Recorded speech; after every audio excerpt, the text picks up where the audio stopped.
Today we are going to talk about an intraocular tumor known as retinoblastoma. A retinoblastoma is formed due to the proliferation of neural cells which have failed to evolve properly. The most common age group that a retinoblastoma is found in is in infants, but sometimes it can remain quiescent till the age of 5 or 6. If one eye has the tumor, it is very likely that the other eye will also get it, and this will be independent of metastasis. This was the first tumor that is associated with a genetic abnormality. There's a gene called the RB gene on chromosome 13, and when there's a mutation in this gene, we essentially get the presentation of this tumor. We'll learn more about the pattern of its inheritance further in this video. So there are two main types of retinoblastoma. There's the non-hereditary one, which is the most common one, 60%. And there's the hereditary one, which comprises of 40%. The hereditary one is again divided into non-familial and familial type. And all the cases of non-hereditary are always unilateral.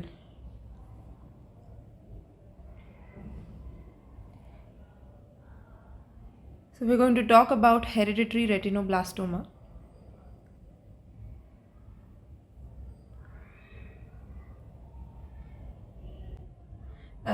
The most common mode of inheritance of hereditary retinoblastoma is that it is autosomal dominant, and it involves the mutation of RB gene on chromosome 13. Now, RB gene is a tumor suppressor gene, and it's hereditary because there's a mechanism called the Knutson's two-hit hypothesis, which is involved in the inheritance of this tumor. According to this, the inactive allele of RB gene is inherited, but for the tumor to present itself, a second mutation is required. So, genotypically, it's an autosomal dominant tumor. However, phenotypically, it is autosomally recessive. Let's look at the clinical features. The most common sign of retinoblastoma is leukocoria, which is white pupillary reflex. And the most common cause of leukocoria unilaterally is retinoblastoma as well. The second most common sign is squint or strabismus, and there's esotropia, which means there's inward deviation of the eye. And the third most common is secondary glaucoma with ophthalmos. And the most common route of spread is directly through the optic nerve. And then we'll talk about the growth inside the eye. There are two main patterns. It can be an exophytic growth or it can be an endophytic growth. Exophytic means the tumor is growing towards the choroid. It's a retrolaminar growth, so it's growing behind the lamina criprosa, and it has a very poor prognosis. And endophytic means it's growing in the posterior chamber in the vitreous cavity, and it can be seen on indirect ophthalmoscopy. And here we can see those images. Now we're talking about the investigations. The investigation of choice is a CT scan, which we do because the most common cause of intraocular calcifications is a retinoblastoma. Then, to assess the metastasis, we also have to do an MRI.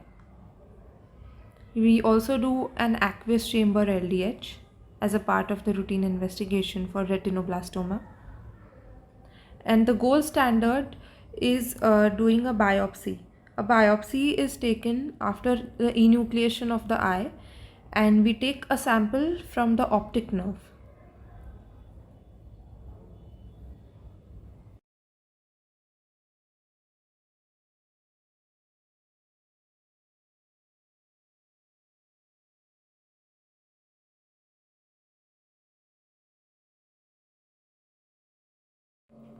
These are the fundoscopy images of retinoblastoma. Here you can see the CT scan images. On histopathology, there are two characteristic findings. There are two types of rosettes. There's Flexner-Wintersteiner rosette and there's a Homer-Wright's rosette. Now in the Flexner-Wintersteiner rosette, we see a central empty lumen which is surrounded by columnar cells. You can see it here. The second type is the Homer Wright's rosette, and there are also some florets found.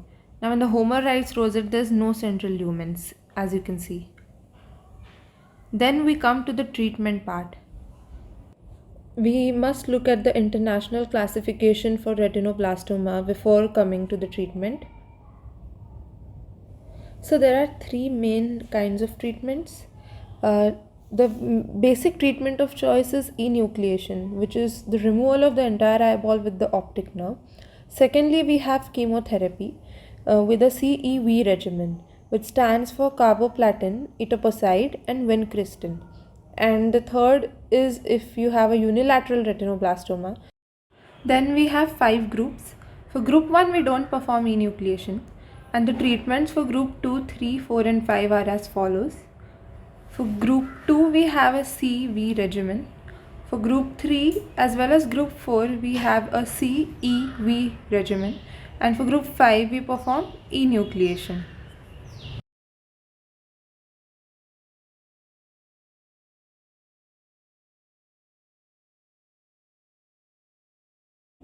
You call it a grade 5 lesion if the tumor occupies more than 50% of the total eye volume, or if vitreous hemorrhage is present, or if you see neovascularization of the iris, which is also known as rubeosis iridis. You also have a Rees-Ellsworth classification of retinoblastoma, but it has now become irrelevant because of newer modes of treatment. For instance, focal therapy, in which we have cryotherapy, when a small tumor which is anterior to the equator can be removed.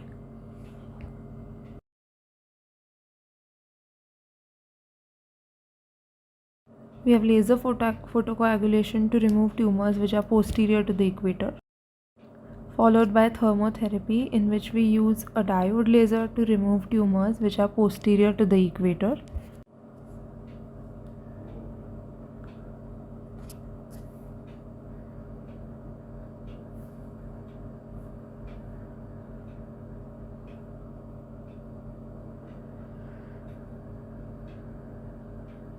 Then we have plaque radiotherapy, which is to remove tumors that are elevated. Then we have external beam radiation, which is used to remove any diffuse disease in the other eye. With that, we come to the end of this topic. Thank you so much for watching till the end, and please do like and share this video.